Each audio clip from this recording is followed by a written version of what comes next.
City India news Telugu. Welcome to city India news. Nagar Kurnool జిల్లా కొల్లాపూర్లో ఎన్నికల ప్రచారంలో పాల్గొన్నారు కేంద్ర మంత్రి నితిన్ గడ్కరీ. ఈ సందర్భంగా సోమశిల దగ్గర నిర్మించబోయే సోమశిల సిద్ధేశ్వరం వంతెన ప్రతిపాదిత స్థలాన్ని పరిశీలించారు. అనంతరం కొల్లాపూర్ పట్టణంలో ఏర్పాటు చేసిన కొల్లాపూర్ పరివర్తన సభలో పాల్గొన్నారు. ఈ సందర్భంగా ఆయన మాట్లాడుతూ గత ఎన్నికల ప్రచారంలో ఇచ్చిన హామీ ప్రకారం 2500 కోట్లతో కల్వకుర్తి నంద్యాల 167 హైవే ఇచ్చి మాట నిలబెట్టుకున్నామని ఆనందంగా ఉందని, దీంతో తిరుపతి మరియు ఆంధ్రప్రదేశ్ రాష్ట్రానికి వెళ్లడానికి 80 కిలోమీటర్ల దూరం తగ్గిందని, దేశంలో మొదటిసారి ఐకానిక్ సస్పెన్షన్ బ్రిడ్జి నిర్మిస్తున్నామని తెలిపారు. బ్రిడ్జి పనులు త్వరలోనే ప్రారంభిస్తామని, పాదాచాల రహదారి ఉంటుందని అన్నారు. ఆంధ్రప్రదేశ్లోని సంగమేశ్వరం ఆలయం, తెలంగాణలోని సోమశిల ఆలయానికి నడుచుకుంటూ వెళ్లవచ్చని తెలిపారు. हमारे विभाग के द्वारा हम 2500 करोड़ की लागत से 3 बड़े प्रोजेक्ट मंजूर हुए हैं, स्वीकृत किए गए हैं, काम शुरू हो गया है, कुछ शुरू होने वाला है.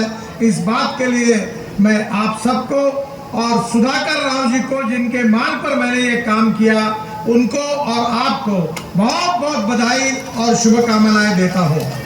देना चाहता हूँ कि हमारा देश विश्व की आर्थिक महाशक्ति बन रहा है. We are the fastest growing economy in the world. मैं ट्रांसपोर्ट का मंत्री हूँ. 16 लाख करोड़ का फॉसिल फ्यूल पेट्रोल डीजल आयात होता है. हमने ये निर्णय किया कि इस देश का किसान केवल अन्नदाता नहीं, ऊर्जा दाता बनेगा. इतना ही नहीं तो बिटुमिन दाता बनेगा और अब वो हवाई ईंधन भी बनाएगा. मुझे बताते हुए खुशी हो रही है कि ब्रोकन राइस से, मक्के से, शुगर कैन जूस से, मोलाइसिस से इथेनॉल बनता है और इथेनॉल पर टीवीएस, बजाज और हीरो की स्कूटर, मोटरसाइकिल, ऑटो रिक्शा आई है. टोयोटो की इनोवा गाड़ी मेरे पास दिल्ली में है जो 100% इथेनॉल पे चलती है, 60% बिजली तैयार करती है. और अगर पेट्रोल के हिसाब से, अगर एवरेज का हिसाब से अगर रेट लगाया तो पेट्रोल का भाव 25 रुपये लीटर होता है. मेरे पास पानी से हाइड्रोजन निकलता है, उसके ऊपर चलने वाली भी गाड़ी है. मेरे पास इलेक्ट्रिक की भी गाड़ी है. आज इलेक्ट्रिक की गाड़ी, स्कूटर, बस, कार सब पॉपुलर हो गई है. आज मैं हवा में चलने वाली इलेक्ट्रिक बस हम देश में लाना चाहते हैं.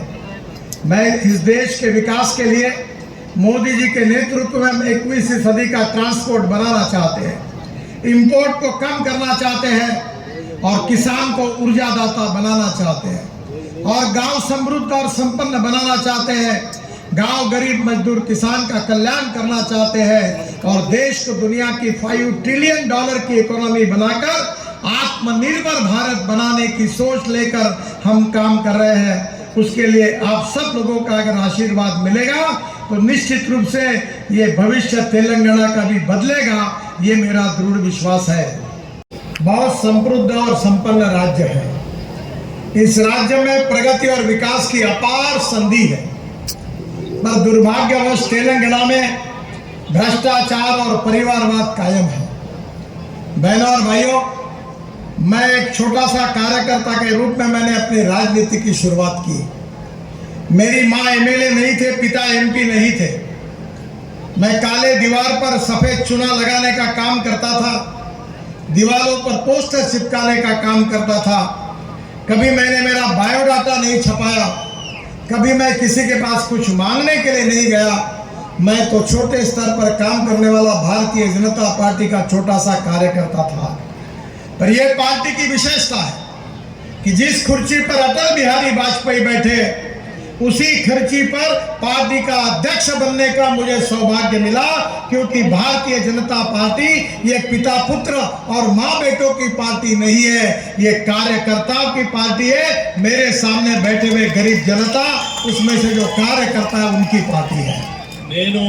इसके अप्रोचेस बनाने के कार्य का भी टेंडर बुलाया गया है और जल्दी ही इसका कार्य शुरू हो जाएगा. मुझे सुधाकर राव जी ने रिक्वेस्ट की है कि आपके क्षेत्र में से एक नई सड़क की मांग चल रही है, जिसमें शक्तिपीठ जोगुलंबा को कोल्हापुर होते हुए देवरकोंडा तक जोड़ने का प्रस्ताव है. मैं विश्वास दिलाता हूं कि इसके ऊपर भी मैं जरूर विचार करूंगा. It will have bridge cum bandhara at Veltur Gundimala, ये भी बात उन्होंने रखी है. इसका भी मैं विचार करूंगा। मैं कोल्हापुर और नागरकर्नूल बल्कि तेलंगाना के साथ साथ आंध्र प्रदेश के विकास में ये प्रोजेक्ट बहुत महत्वपूर्ण होगा। इसलिए तेलंगाना की जनता का और आंध्र प्रदेश की जनता का भी हृदय से अभिनंदन करता हूँ, उनको बहुत बहुत धन्यवाद देता हूँ।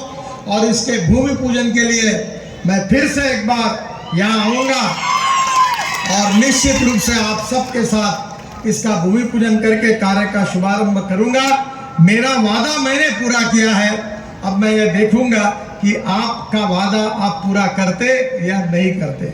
ऑलरेडी के उस पार 1 किलोमीटर दूरी पर आंध्र प्रदेश का क्षेत्र दिखता है, लेकिन पुल न होने के कारण अभी वहां जाने में 8 घंटे से अधिक का समय लगता है। इस बात को मेरे सामने रखा गया, मैंने भी महसूस किया और आपके क्षेत्र का आर्थिक विकास करने के साथ साथ हैदराबाद और आंध्र प्रदेश में आने जाने की विश्व स्तरीय सुविधा बनाने के लिए एक न्यू नेशनल हाईवे 167 के इसको घोषित करने का काम मेरे विभाग के द्वारा मैंने किया।